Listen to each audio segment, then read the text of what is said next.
Hello and welcome back. This is the week 7 lecture. So today we're going to finish up Edgar Huntley. I will cover the second half of the novel. We'll talk about the ending. So if you haven't finished the book yet, you probably want to do that before you watch this lecture. And we'll wrap it up and get ready to move on next week to Hope Leslie by Catherine Maria Sedgwick. That is our next big novel that we will be reading. So before we get started, just a quick update on our schedule. Some of you might have noticed this if you looked ahead on the syllabus, but I made a bit of a mistake last week when I said that we were going to be spending 2 weeks on Edgar Huntley. If you look at our schedule, the plan was actually to spend only 1 week on Edgar Huntley, and then we were going to spend the very next week on Hope Leslie.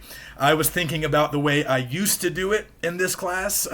Traditionally, for a long time, we would spend 2 weeks on Edgar Huntley, but then I added Hope Leslie to the curriculum. So with that addition, I had to shorten the time that we spend on Brown, but I forgot about that. So it's actually not a big deal. We can make up for the time, but I just wanted to announce this so everybody's clear on how the schedule is going to unfold for the next few weeks. So, like I said, here in week 7, we will finish Edgar Huntley. Next week, week 8, we will cover Hope Leslie. Now, that novel is a little bit lengthy. It's longer than Edgar Huntley. I think the edition that I ordered is around 370 pages, but I think you will find that it's a much faster read, and you are likely to get through it a little bit faster, at least on average. That's typically how it goes. People read it faster than they read Edgar Huntley. And then in week 9, we're going to combine some stuff. So originally we were going to have 1 week devoted entirely to Poe. That was the original plan for week 9. But now, in order to make up for this lost time, we're going to cover Poe, Washington Irving, and Nathaniel Hawthorne all together in week 9. And I realized I could do that because we're not reading a ton from any one of those guys. And I'm actually going to shorten some of our requirements for that week just so we can squeeze all 3 in. So we're just going to read 1 short story by Irving, 1 short story by Hawthorne, and a few or several short poems by Poe. Maybe 1 short story from Poe as a potential optional text. But for the most part, we're tackling brief, relatively short texts in week 9. So we'll cover all 3 of those guys. And then in week 10, we're going to be back on our normal schedule. If you look at the schedule for week 10, it just sort of says popular fiction of the time. So by that point, we're up to like the 1840s, 1850s. So we're going to be looking at some examples of sentimental fiction, some of the sentimental novels that were very popular during that time, along with some other short excerpts. So week 10 is really our final light reading week. We're not tackling any big major texts that week. Like I said, we're just going to be looking at a few short excerpts. So if it takes you a little bit longer than 1 week to finish Hope Leslie, that's not a big deal. If you're still catching up on Poe or Hawthorne in week 10, that's okay. You can use week 10 to sort of catch up if you need to catch up. And you can also work a little bit ahead if you're finished with Huntley, or if you finish with it, pretty early this week. Feel free to go ahead and get started on Hope Leslie so you can finish on time. Like I've said before, you don't have to stay strictly on my reading schedule, but try to stay close.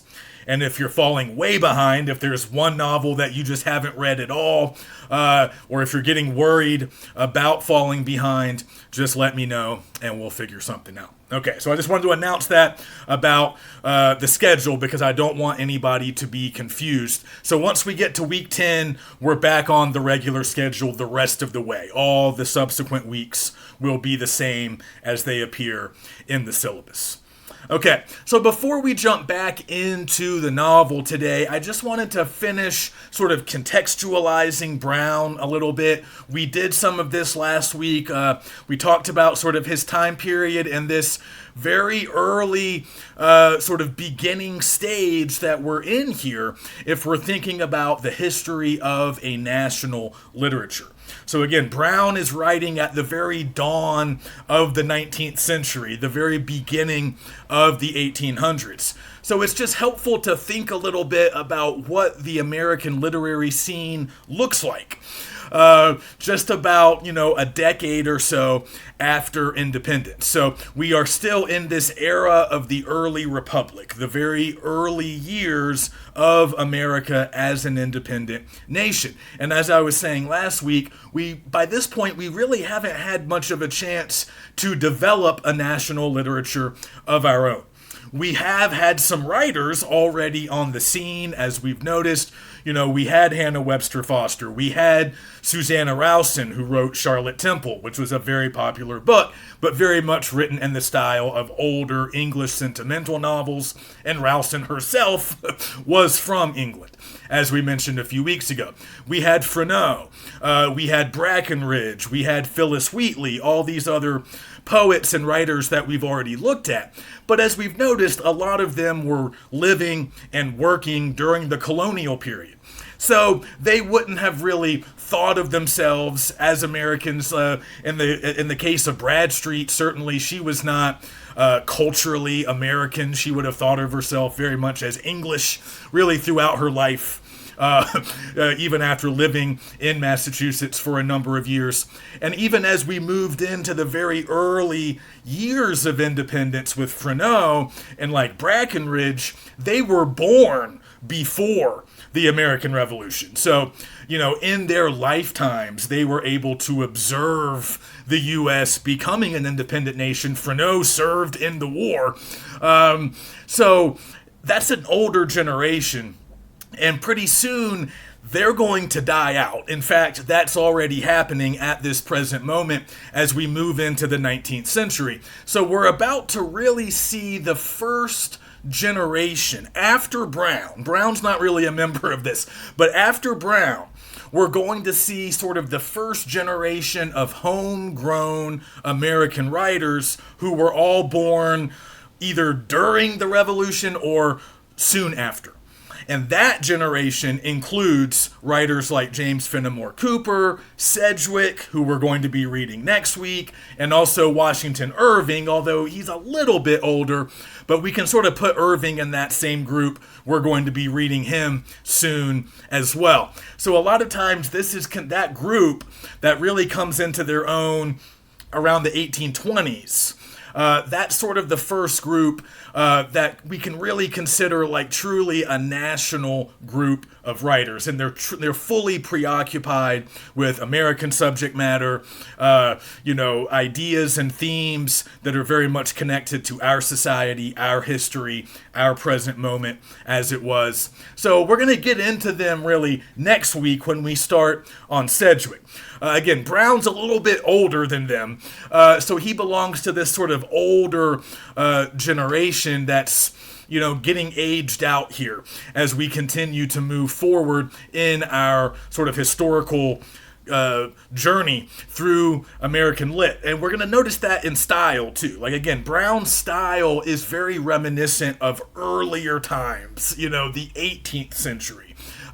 It's written in a style that's already kind of out of style by this point, and certainly as we get more modern, we're going to notice styles getting updated, again, subject matter, thematic material changing, and we're going to see the real sort of more rapid development of a national literature. But Brown, like Freneau, and like these other writers that we've seen, he plays an important, really early role. Even before some of those more noteworthy later developments, because like I was saying last week, he's laying the groundwork for a lot of those developments. He and Freneau are helping to adapt Gothic romance from the British Isles and Western Europe, where it had long existed. They're bringing it over here, right? They're bringing it to the newly independent nation and adapting it to uniquely U.S. subject matter and concerns. So Brown's very important in our historical survey, but it is worth remembering that he was never terribly popular during his lifetime. And this will be sort of a recurring theme for a lot of the writers that we study this semester. They become more appreciated after their death. That's not true for everybody, but that will be true for the likes of Melville and Hawthorne, and certainly Brown fits that bill as well. So what you kind of need to remember about the very beginning of the 1800s is that most well-read Americans at that time would not really have read a lot of American fiction or American writers. Maybe some. Some read Brackenridge. Some read Brown. We know that Charlotte Temple, written by Susanna Rowson, was a bestseller. It's very popular, not just here, but also in England. So it's not like nobody read these authors. But when it comes to the real homegrown U.S. authors, nobody was super popular yet. And Brown himself was not super popular during his lifetime, though many historians will argue that he was probably the first U.S. writer that we can find who really made his living primarily as a writer. And that's kind of noteworthy. In many ways, he was sort of our first full-time professional writer, in a way that Bradstreet wasn't, in a way that even Brackenridge wasn't. Like I mentioned, Brackenridge was a lawyer and a judge. He had a day job. He wrote on the side. Even Freneau was never really a full-time writer, at least not a successful one. And Hannah Webster Foster actually published The Coquette anonymously. So though she published fiction, she did it sort of in secret. She wasn't a highly publicized, known celebrity through her fiction, even though she wrote some pretty popular books. She did it largely anonymously, at least as long as her husband was alive. So Brown's kind of a trailblazer in becoming a true man of letters, a professional writer. But remember, that's not just writing novels. His novels weren't read that much while he was alive. He was also an editor, and he also, he started several sort of literary magazines that would publish fiction, journalistic pieces, other types of nonfiction, and he would often contribute short pieces to these kinds of periodicals. So he wrote a lot of other things besides novels, and he also ran several of these magazines in Philadelphia during his short lifetime. So he is pretty important in that regard as well. But if you had taken a sort of a poll of well-read, avid American readers during this time, and you would ask them, who are your favorite authors? What are some of your favorite titles? You weren't probably going to get a lot of American authors or American titles. A lot of these readers would have cited Shakespeare or Milton or Edmund Spenser, these English writers, or popular genres, authors, titles from Western Europe. That's still what most people were reading at this point. Alexander Pope. Maybe if they like sentimental novels, they were reading Samuel Richardson, who was an important sentimental novel author from England, kind of helped get that genre going in the 1700s. So those would have been the names you were most likely to hear. And then a little bit later on, maybe a decade or two later, you would have gotten a lot of fans of the Romantic poets. We mentioned these briefly last time. These guys, Wordsworth, Percy Shelley, Samuel Coleridge, Lord Byron, they were all very popular here, even though they were English or they came from, various parts of the British Isles. So that stuff was still dominant in the early days of the U.S. It took time. It took several decades for us to really start developing a recognizable national literature that could compete with some of that more established European literature. And Brown really is sort of here on the ground floor, at the very beginning of the 1800s doing this kind of work. I just wanted to mention a few other names. We're not going to read these authors, but they are kind of important if we're just thinking about early writers helping to establish a truly American literary scene. So one group of writers that Brown was familiar with, and he sort of associated with them a little bit, although he was never an official member, was known as the Hartford Wits. Hartford as in Hartford, Connecticut. And this is kind of the stomping grounds of Hannah Webster Foster. If you remember The Coquette, it's set in Connecticut. I believe some of the action is in New Haven, and I believe some of the other action might be in Hartford. I'm not sure exactly if we're in Hartford, but we're definitely in Connecticut. It's a small state, so all of those cities are fairly close to each other. So these guys were largely based in and around Hartford, but they knew Brown because, again, the literary scene was very small back then. And there was one poet in particular, probably the only guy from this group that we still remember or read at all, this guy named Joel Barlow. And I used to assign one of his poems. I don't anymore. There's really no reason to read them. He's just kind of a footnote, and he does kind of factor into the coquette in a little bit of a fun way. But Barlow published, I believe in 1807, a poem called The Columbiad, and it's this like long epic poem basically about American history, American independence, kind of tracking our history from, discovery all the way up through the Revolution. Very patriotic. Again, sort of involved in this same project that we've been talking about. Sort of arguing that America does have a history. We do have a culture. Because, again, our European peers didn't really think so. They thought we were too new, too young to have a national literature or even a culture or sort of a distinctive, society at all. So Barlow, kind of like Freneau, is trying to show that we actually do have some epic stuff in our history that we can use for a lot of myth-making and fiction and, other things, sort of morality too, I guess. So again, we don't really read Barlow that much anymore, but he did know Brown, and Brown spent some time with these guys and published some of their work in some of the literary magazines that he published. And then they had some magazines up in Connecticut, and they published some of Brown's work. So again, this was the beginning of a native sort of, homegrown literary culture, right? Because that's largely going to consist of not just the writers themselves, but editors, publications, publishing companies, literary magazines. It's this kind of larger framework of writers, editors, people involved in the publishing world. Also critics, people who review books for newspapers and magazines. Brown is sometimes thought to be one of the first literary critics. He would sort of talk about other fiction being produced, other works of literature of that time.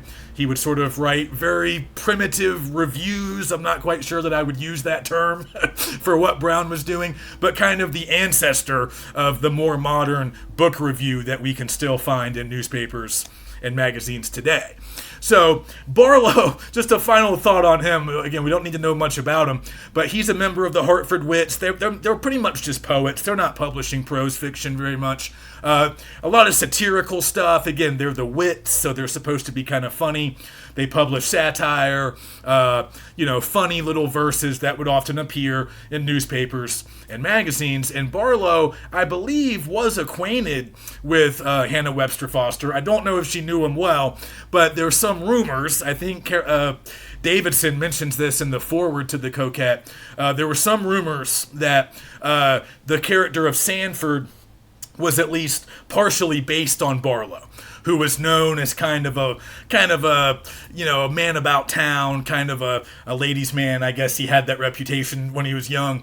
I have no idea if that's true, but some critics have sort of tossed that around, and just kind of a fun footnote, and again, sort of a reminder that our literary society of that time period was small. Everybody kind of knew each other. All the poets, all the novelists, all the publishers and editors were kind of traveling in the same circle because we were still a very young, much smaller nation, and we were just getting that literary scene off the ground. But again, after Brown and after people like Barlow and Foster, we get Washington Irving, who really, in many ways, becomes our first literary celebrity. We're not going to read Irving until, I think, about 2 weeks from now when we tack him on to week 9 along with Poe and Hawthorne. So we'll talk more about him then, but I just want you to have that name in mind. He comes along a little bit after Brown. He's not really that much older than Brown. He just lives much longer. He's not really a novelist, but he writes short stories. He writes nonfiction, and he becomes well-known and popular overseas. Irving does. And that's significant because many historians would say that's really the first American author who was widely read outside of the U.S. Sort of got a following, got a fan base in England and other parts of Western Europe. But we'll talk more about Irving in a couple of weeks. And then right after he achieves fame, by the 1820s, we get the works of James Fenimore Cooper starting to appear, and also Catherine Maria Sedgwick. So we'll talk about both of them as we move forward. Obviously, we're spending all of next week on Sedgwick, but just kind of notice that after Brown, things start to pick up in our chronology. We start to get more notable authors. We're getting more of them in a more condensed time once we get up to the 1820s, 1830s, and before long, we get to our next generation of American writers. That's the American Renaissance, and that's what we get started on in week 9. Originally, my schedule said we were going to start on Unit 3, the American Renaissance, in week 8. But now we're going to spend week 8 on Hope Leslie, and we'll get to the Renaissance in week 9. So just keep a little bit of this historical chronology in mind as we go through each week. All right. So let's get back into Edgar Huntley. That is what we're mostly focused on today. And hopefully by now you guys, well, again, if you're watching this lecture, I hope you've already read it, finished it, because I want to talk about the end. I want to talk about some of the surprises. I want to talk about Huntley as an unreliable narrator. I want to talk about him in terms of sort of being what we would later consider like a frontier hero. I mentioned that character type last week with Benjamin Church and his old Puritan text about King Philip's War back in the 1600s, but how that text sort of, we can kind of make a through line from that text and the way Church presented himself, the kind of character he became in that text. We can sort of track that all the way through American popular culture. And I mentioned last week, it really takes us all the way up to the sort of 20th century Western with sort of John Wayne type filling the Church role, filling the Benjamin Church role. So that character of a frontier hero that I mentioned last week. We're going to talk a lot more about that character type, particularly next week with Hope Leslie, because that's a historical romance, and that's one of these really popular early novel genres, along with the sentimental genre that we've already discussed. So the historical romance, more than anything else, really popularizes that frontier hero character in the American context. And that character, for good and sometimes for bad, that character kind of really comes to define a lot of American literary production later on, a lot of aspects of our popular culture, not just in Westerns, but as we'll see later in other ways too. But some critics and scholars would argue that Huntley is kind of a frontier hero. He kind of becomes one over the course of the narrative, but by the end of the novel, we have to really question if we would consider him a hero in a traditional sense. He is our protagonist. He seems to mostly have good intentions, though some of his individual actions are perhaps highly questionable. We also learn over the course of the novel that he suffers from sleepwalking. He was not previously aware of that. So what we begin to realize about Huntley is that he doesn't really know himself. A lot of the most death-defying, sort of outrageous things that he does over the course of the narrative are done in this kind of fugue state. And as soon as he's done with all those exploits, he forgets, or he has no real awareness that he even did those things. So he's struggling to really perceive reality.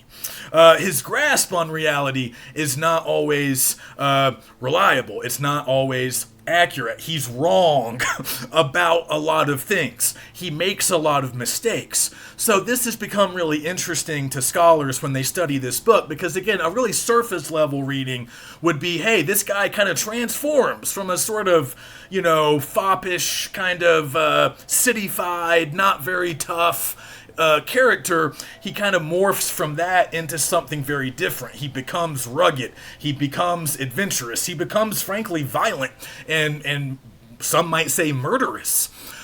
He realizes that he's capable of doing things that he never would have thought that he could have done. Right, he realizes that he has this sort of potential for violence that he did not seem previously aware of. So we notice that change. I mentioned the great change that we can observe in his character arc last time.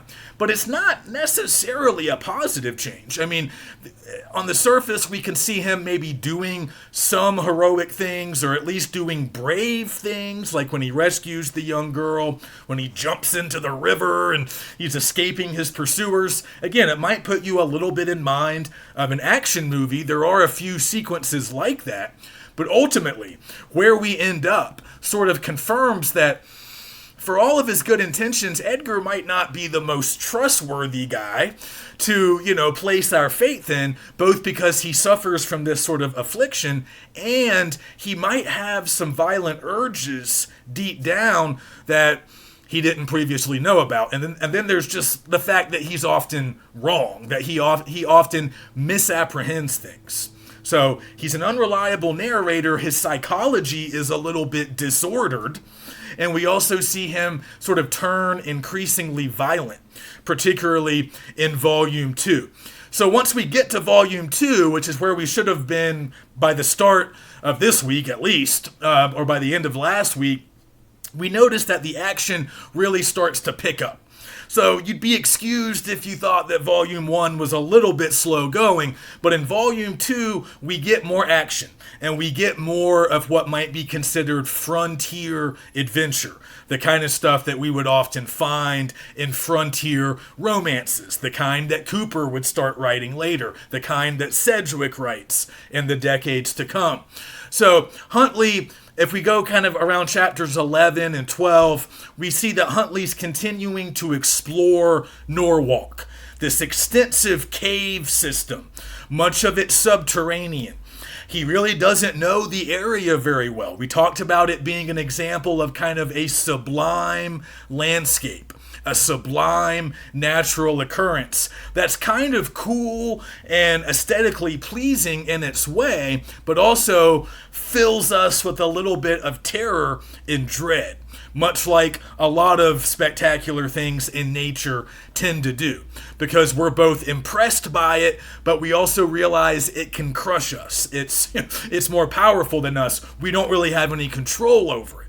Right? That might be how we feel if we look at the ocean or a giant mountain or a desert, right? Or a sort of desolate, scary place like Norwalk. It might have a certain aesthetic quality that we can appreciate, especially as we get closer to Halloween, but we don't have any control over these places. We don't control the ocean. We don't control a vast desert. If we're stuck in those places, then we as humans are at the mercy of those places. They're in control. We're not in control, right? And Huntley, again, is presented as the guy. He's not a real rough and tumble sort of classic, pioneer type. That's not how he's portrayed early in the novel. Right? He's educated, he's sort of well-cultured, he dresses pretty well, he's living with his uncle, who's sort of a gentleman farmer in this rural area outside of Philadelphia. So they're not really wealthy, but they're, I would say, pretty middle class, like upper middle class, well off enough for Huntley to have gotten an education. He's a pretty intelligent guy, and that's why the change, that's why the contrast that we see later is so stark and so surprising. We see this kind of well-mannered young gentleman turn into a sort of rough and tumble, frontier kind of guy. And at first, that might be a little bit exhilarating or fun, but if we look at it a little bit more, or if we really start to think about some of the stuff that he's doing, it can become troubling. And then we get the real history of the conflict between white settlers out there and the Delaware tribe that originally inhabited the place. So that history is very much baked into our plot line.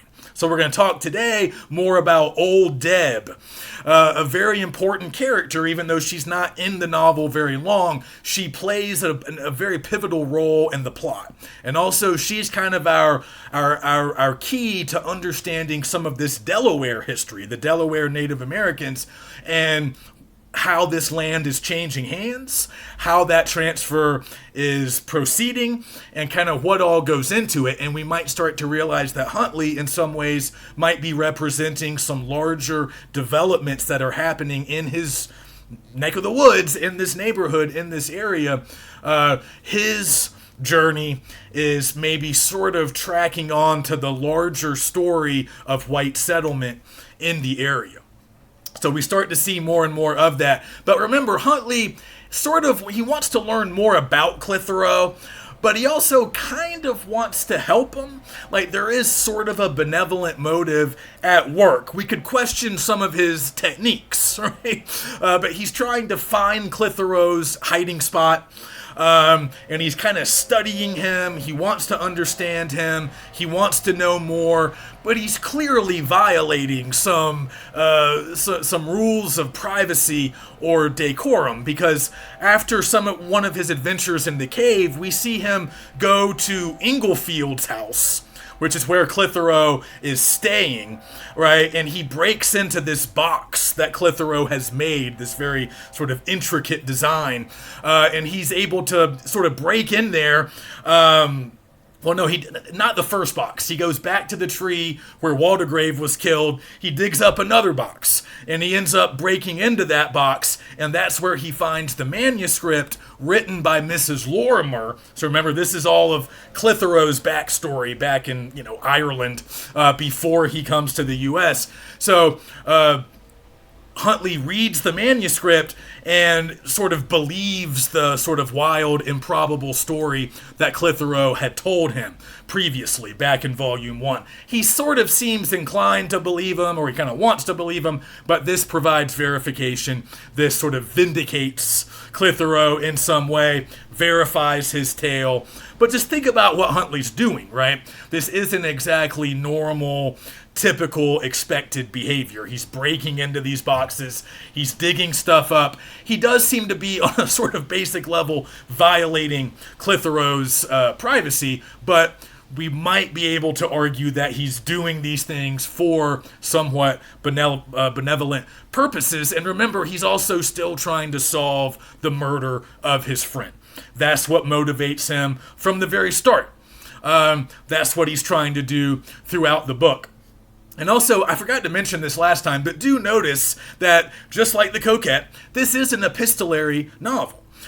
Most of the book, though not all of it, consists of one very long letter written by Huntley to his fiancée, who happens to be the sister of his friend, Waldegrave. So that is how a lot of the information is getting delivered, right? We'll get some additional letters later, but much of the plot unfolds in the form of this one very long letter from Huntley to his fiancée. So again, epistolary novels were popular back then, but it doesn't seem like Brown's using that as much. He's not using the letter format nearly as much as Foster did. Okay, so Clitheroe's story kind of checks out, okay? So at this point, we might be inclined to largely believe him as well. But it's really not until chapter 13 that we learn that Huntley himself is a sleepwalker. So he's identified Clitheroe as a sleepwalker, and he's been following him and trying to find out more about it. But now we see that Huntley, too, is a sleepwalker. But it's important to note that we really get that more from his uncle. We hear a conversation between Huntley and his uncle kind of provides the info that makes it clear that Huntley has been sleepwalking. Huntley himself is not aware. So that's important to keep in mind. And then in chapter 14, we get one of these improbable events that we would often find in a Gothic romance. We have Weymouth or Weymouth, I'm not sure how to say it. This guy shows up. He's an old friend of Waldegrave. He shows up to kind of talk to Huntley and basically fill in a lot of important details about Waldegrave's past and stuff that was going on with him. And that takes up a couple of chapters, a little bit slow, but then we get to chapter 16, and there's a real shift in tone, and there's a real shift in the action at this point. So if you turn, I believe this, well, my edition might be a little different than the one I ordered for you guys. It's the one time that's the case. But if you look at chapter 16, and in my edition, that's page 143, so it should be around there. Chapter 16 is where things really begin to get weird. So this is where a lot of the action picks up. And in this chapter, Huntley wakes up in the cave. He's somewhere in Norwalk, and he has no idea how he got there. When he went to sleep, he was in his bed, in his room, at his uncle's house. When he wakes up, he's in the cave. So obviously, he's been sleepwalking. But again, it's not always 100% clear to him what has happened. So you'll notice that eventually, if you're paying close attention and you're following Brown's sometimes difficult to follow plot, in time, the reader will begin to know more than Huntley knows. Right? At the beginning of the novel, we're sort of on the same page with Huntley. We are learning alongside Huntley.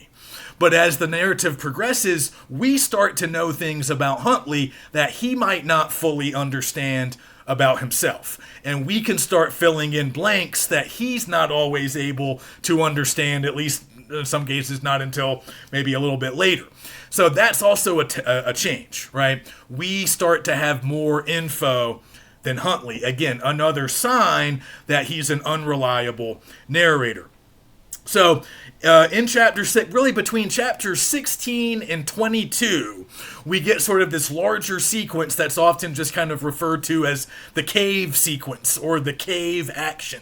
All this stuff happens to Huntley once he wakes up in the cave. He has to kill a panther using like his bare hands. He then encounters a group of Delaware Indians who have kidnapped a young white girl from a nearby settlement. So he rescues her, ends up killing several of the Delawares in the process, and then later he like jumps into a river while they are following him and shooting at him, and then eventually he kind of makes his way back to safety. But this is this really extended action-packed sequence where we see a very different side of Huntley.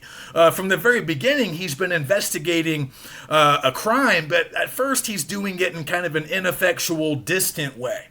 Now he's much more directly involved. Now he's much more of a decisive action taker. And again, his character really changes. He's taking risks. He's, again, committing acts of violence. We might see him as performing great deeds of bravery. Kind of depends how you read it.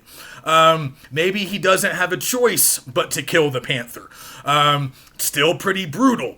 Later on, we might see an example of him killing gratuitously. A few chapters later, let me see where this actually happens. Maybe this might be in chapter 19, or right before it. I can't quite remember, but he encounters sort of the last remaining members of that Delaware war party that he encountered in the cave. There's like one more left, and I think he kills them for reasons that aren't fully provided. It doesn't seem fully necessary for his own protection, but it seems like he wants to finish the job. And then at the end of chapter 19, we get, again, this sort of mysterious, somewhat warlike gesture from Huntley, where this is actually a quote from the end of that chapter. He says, "Prompted by some freak of fancy." Yeah, he doesn't really explain it. He just calls it a freak of fancy. "I stuck my musket in the ground and left it standing upright in the middle of the road." So kind of a signal, a sign, a symbol. Not quite sure how there's a lot of different ways we can read that, but he's becoming somebody else now. He's a killer now. Yes, he did some brave stuff, but also, where is that line? And at what point does he maybe cross the line and become something pretty dangerous himself? That's a question that a lot of scholars and critics have occupied themselves with in more recent years. Again, not something that was really immediately appreciated about the novel, but now we see it. And again, a lot of this psychological darkness that's very present in Huntley and also in Clitheroe. Now, for Clitheroe, it has an older sort of origin story, but a lot of this darkness, a lot of the fear, a lot of the violence, a lot of the terror, it seems to come, in this novel at least, from the very conditions of the frontier, the instability, the warfare, the history of warfare. Again, this idea that it's a sort of unstable place. Power is shifting hands. And there's also this unexplained, somewhat unexplored, at least by white people, sublime terrain. And it's not a coincidence that as Huntley gets more familiar with Norwalk, as he spends more time in the caves, as he spends more time following Clitheroe around, it seems to have an effect on him. Right? It seems to change his character. The more time he spends in wild places, again, to kind of use the language they would have used back then, wild, untamed places, the more time he spends there, the more wild and untamed he seems to become. And like I said, this is a trope in a lot of future frontier romances and frontier history, or what we might call sort of historical romance or historical fiction about the American frontier. This idea that these kinds of figures, these frontier heroes, the John Waynes, the Benjamin Churches, maybe the Huntleys, they sort of lose their own sense of civilization as they helped advance civilization into these previously wild areas. So we'll kind of revisit that trope. Again, I think we kind of reject that line of thinking typically now because we don't draw such a stark distinction between what we would say was civilized versus what wasn't. Because now we're much more attuned to the fact that these wild, desolate, empty places actually were the homes of vibrant, older cultures. They were just non-white cultures. So they really weren't legible for a lot of the white settlers. But what's interesting about Huntley's story is as we get more of it in Volume 2, we learn just what has happened with Old Deb and this larger community of Delaware Native Americans who used to live there.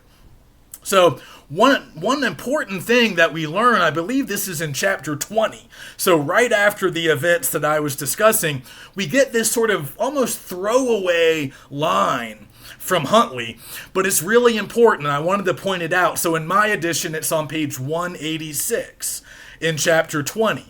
Huntley says, the village inhabited by this clan, that meaning the clan sort of led by Old Deb, that clan of Delaware Indians, was built upon ground which now constitutes my uncle's barnyard and orchard. So just sort of in passing, sort of casually, Huntley tells us that where his uncle's property literally is in the present tense used to be the site of a Delaware village. It used to be where they lived. It used to be their home. So they have literally been displaced, not just by neighbors or other white settlers. They have been displaced in part by Huntley's own uncle. So we begin to learn more about just how implicated Huntley himself really is, right? This is not just a process that he's sort of observing, or he's not just an idle sort of bystander. He's involved. And this character of Old Deb, this old Native American woman who sort of had a position of authority within the tribe, she becomes an interesting character, and we learn that Huntley has sort of a personal relationship with her. They know each other, as we learn in this part of the text. So I wanted to read a little bit of this, just because it might be easy to miss. but it's really important for the way we understand Huntley and the larger story that's really getting told here. So again, this is my edition, might be different than the one you guys have, but this starts on page 186 in my edition, but it is in chapter 20, maybe about halfway through the chapter. So this is really the end of volume 2. This is the final chapter of volume 2. So I want us to notice how Huntley talks about Old Deb, which is like the sort of anglicized version of her name. He refers to her at one point as Queen Mab. And you might need to look up that reference. I don't know if you guys have a footnote for that, but you might recognize that character. It's an older character from an older era of literature. But Queen Mab was a fairy who was very common in medieval and early modern European folklore and literature. So she doesn't appear in just one text. She appears in a lot of texts. And she gets mentioned, she gets referred to in Romeo and Juliet, for example. She's called in that play the fairy's midwife. So, again, we might not be as familiar with this character now. You can just Google her. But going back in time to the early 1800s, readers would have been familiar with Queen Mab. If you read Spenser or Shakespeare or other popular literature from the British Isles, you knew who this character was. So it's relevant, it's important that Brown is comparing Old Deb to Queen Mab. Now, there's some physical reasons for that comparison, as he kind of tells us in this passage. But it's also important because it's a little bit similar to what Freneau did in the Indian Burying Ground. So Queen Mab is a European character, right? Queen Mab is familiar to European audiences, European texts. So by comparing a Native American character to a European character, there's sort of an equivalency being established. And also, it's a way to kind of claim credibility for the Native American character by comparing that character to a more familiar European character that readers will be like, oh yeah, I know what you mean. I know what you're talking about. Remember, Freneau kind of does this when he compares like a Native American princess to the Queen of Sheba or some other character from the Bible. So again, the Bible's not just European, of course, but it would have been very familiar to anybody who had that sort of ancestry, or anybody in America who just read, period. They would have read the Bible. So by comparing a Native American character to a figure from the Bible, Freneau's kind of showing us, hey, Native Americans have an ancient history too. They're similar to a lot of our ancient figures that we know in our sort of Judeo-Christian culture. So it's a similar move here that Brown is making by comparing this sort of strange, mysterious character to a very familiar European character. He makes Old Deb a lot more legible, a lot more understandable for his readers. But what I'm even more interested in is his relationship with her. So if you look over, this is on page 187 of my edition. I just want to read some of this, if you guys can bear with me. It's just a really important passage, and it's one of Brown's better written passages, perhaps. It's fairly straightforward, and we can really dig into it. So I'm just going to jump in kind of halfway through a paragraph. If you're not quite sure where I am, don't worry, you can probably find it later. We're still in chapter 20. She conceived that by this is again, he's describing Old Deb. She conceived that by remaining behind her countrymen, she succeeded to the government and retained the possession of all this region. So that's just Brown's long-winded way of saying she does not recognize this land as having changed hands. She doesn't think it now belongs to English settlers. She thinks it still very much belongs to her and her clan who have traditionally lived there. The English were aliens and sojourners, again, that's how she thinks, who occupied the land merely by her connivance and permission. and whom she allowed to remain on no terms but those of supplying her wants. So, in other words, she allows the English settlers to live there as long as they can sort of accommodate her. But what's implied here, and what becomes more explicit later, is that this arrangement doesn't really last long. They kind of tolerate her, but obviously her clan has lost their land. They've lost a lot of their previous power, and by the end of the novel, she has lost any remaining power or status that she might have held on to. So again, don't let this make you feel like she's in some exalted position where the English really venerate her. We can already see just a little bit later in this description how Brown starts to undercut her, how Huntley, starts to sort of chip away at her a little bit, and then we later see that the Delaware are really just being completely dispossessed, as they really were in truth in history. So let's keep reading. The next paragraph. Being a woman aged and harmless, her demands being limited to that of which she really stood in need, and which her own industry could not procure, her pretensions were a subject of mirth and good humor. So again, pay attention to that. In other words, we thought she was kind of funny. We tolerated her and the fact that she thought the land still belonged to her because she was old, she didn't have a lot of demands, and she was a source of mirth and good humor. Okay, so already a little bit of a condescending attitude, and certainly she's not regarded as an equal or somebody on equal footing with somebody like Huntley or his uncle. So after good humor, and her injunctions obeyed with seeming deference and gravity. So again, he's saying we kind of played along with her, but again, it was just kind of funny for us. We didn't really take it seriously. I delighted to observe her habits and humor her prejudices. She frequently came to my uncle's house, and I sometimes visited her. So again, he doesn't just know about her, he used to spend time with her. She used to be a guest at his uncle's house.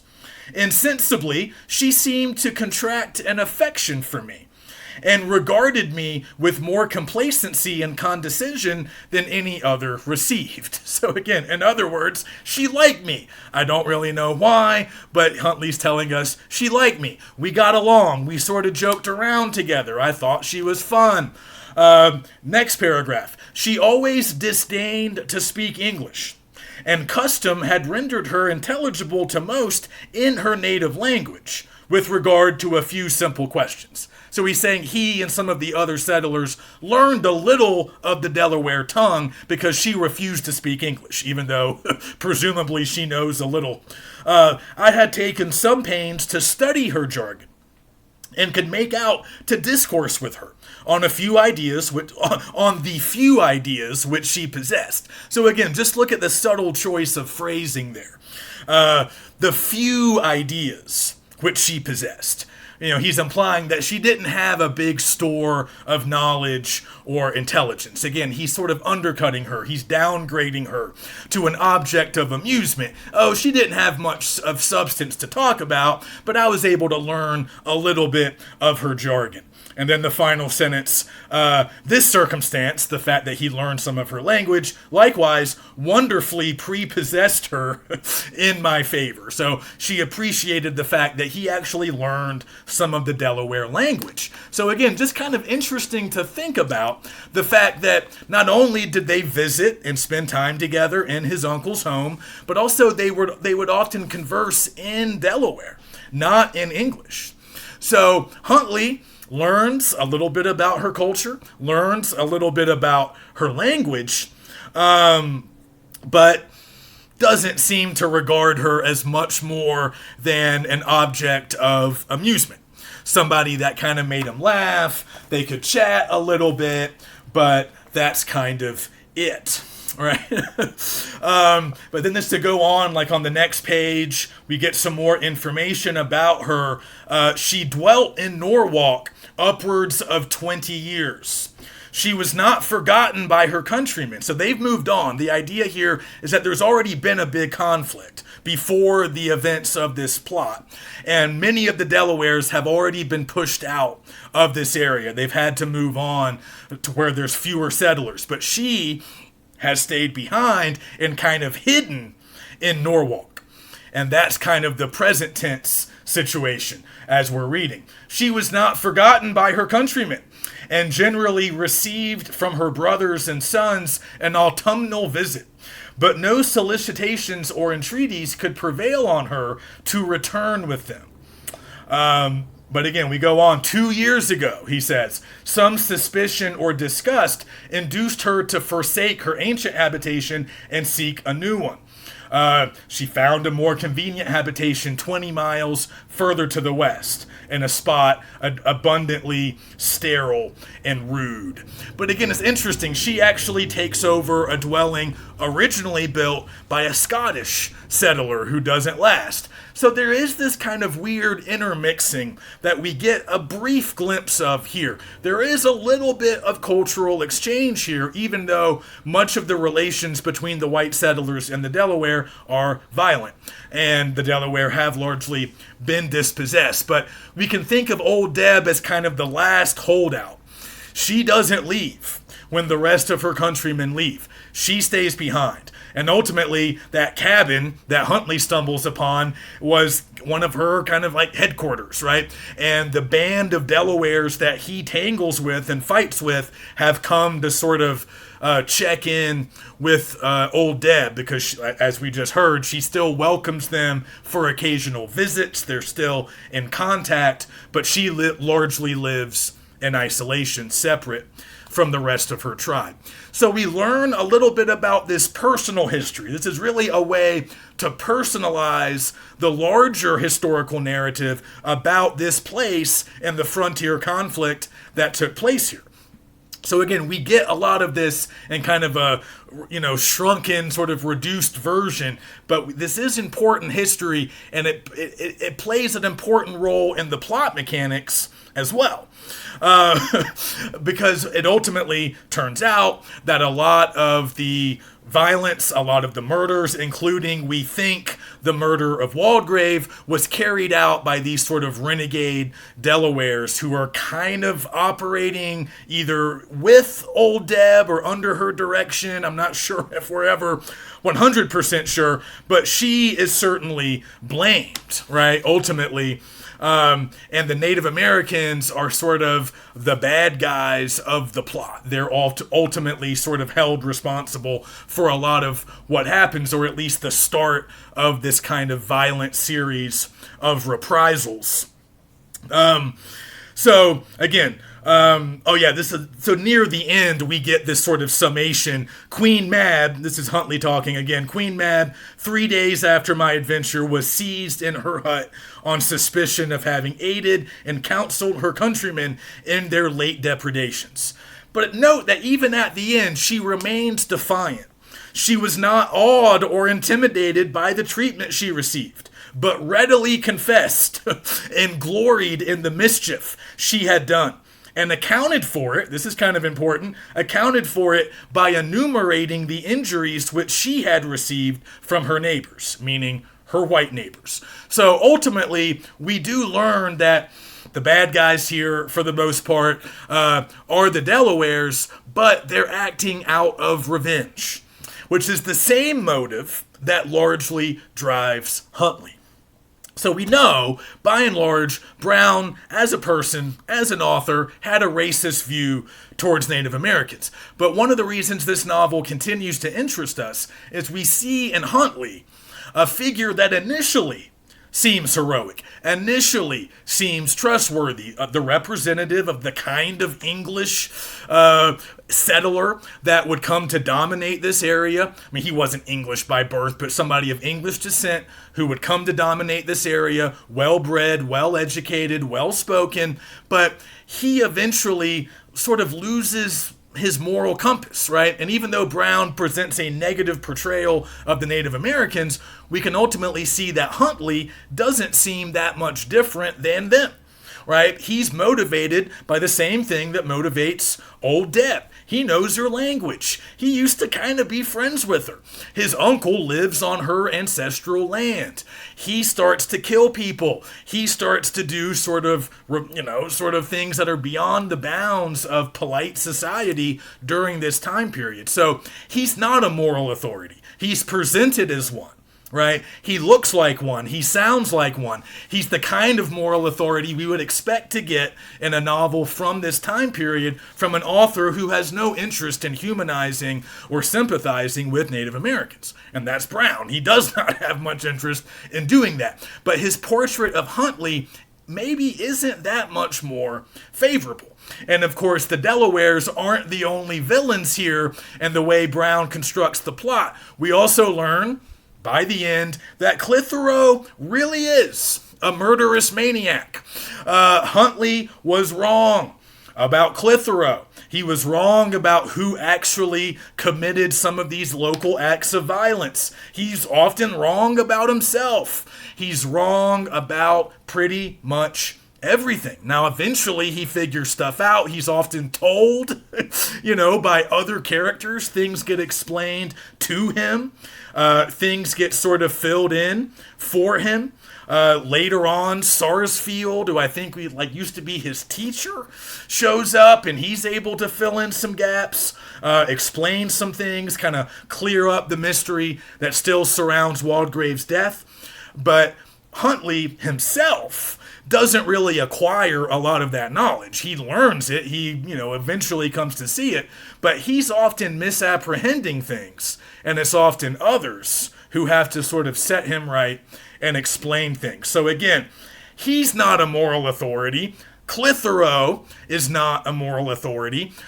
Queen Mab, or Old Deb, and her clan of Delaware fighters, they're not really presented in that way either. So what many have concluded about this novel is there's really no moral authority. There's no true hero or sort of sympathetic protagonist or character that we can throw in with and say, yes, they represent the perspective that is right. They're on the proper side of things, and they're sort of following, correct conduct. And again, that's often taken as Brown's vision of the chaos and the violence and the psychological darkness of the American frontier. Out there, nobody's really good. Nobody's necessarily, morally defensible. Nobody's really taking the right path. It's just a lot of violence, a lot of revenge, a lot of reprisal. And there doesn't seem to be a clear way out of it, except it does seem like the page has been turned on Old Deb. She's apprehended, and since we know that the rest of her crew has already moved on, there's kind of this sense that, okay, the Delawares are just gone now, and they're just not really going to inhabit this area anymore, and it will probably develop. It will, be influenced by its proximity to Philadelphia. More people like Huntley and his uncle will move there and settle there and farm there, and before long, it will become a suburb of a major metropolitan area. It will become very Anglo-American in character, and the Delawares will have to go elsewhere. And that's kind of what we're left with. A sad portrait. It wouldn't have been sad for Brown and many people of his era, but we can sort of read it that way. And again, there's real history that he's tapping into with the Delawares. So he doesn't mention this explicitly in the text, but one thing you might want to Google or check out on Wikipedia is the Walking Purchase Treaty of 1737. The Walking Purchase Treaty. This is the point at which the colonists basically conned the Delaware out of a lot of their land. Basically, the agreement was for one plot of land, the Delaware would turn over or cede that land to the incoming settlers, but because of some various, chicanery, tricks, it turned out that it was for twice as much land as they realized. And you guys probably know this if you've read some history, if you know a little bit about the American frontier, there were a lot of treaties like this where the colonists would basically cheat the Native Americans out of things that the Native Americans didn't realize they were giving up. A lot of it was because a lot of these business deals had to be conducted in English, or they had to be conducted in writing, and lots of Native American groups didn't have writing systems. Many of them did not obviously know English, so they were often at a huge disadvantage.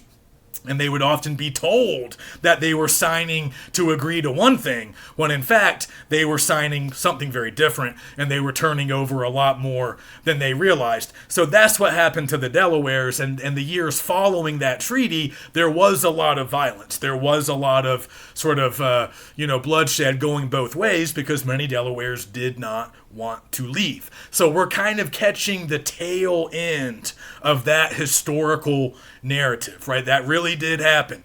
And Huntley is sort of exemplifying a lot of that history, but also importing these Gothic elements to make the frontier seem really scary. It was scary to Brown. It was scary to a lot of early American citizens, especially the ones who lived on the eastern seaboard and the sort of, original 13 colonies that were now states. But, big settled places like Philly, New York, Boston, a lot of citizens, or Hartford, also very much East Coast, a lot of citizens in those places had never been to the frontier. They had never seen a lot of Native Americans in their sort of natural element. They had never encountered a lot of frontier violence. So it was frightening, it was mysterious, and it would also become the fuel for a lot of future pop fiction in the U.S., as we're going to see very much next week. Okay, so I think that's it for Huntley. I hope you guys can wrap everything up. And if you have any questions, let me know, and we'll get started on Hope Leslie next week.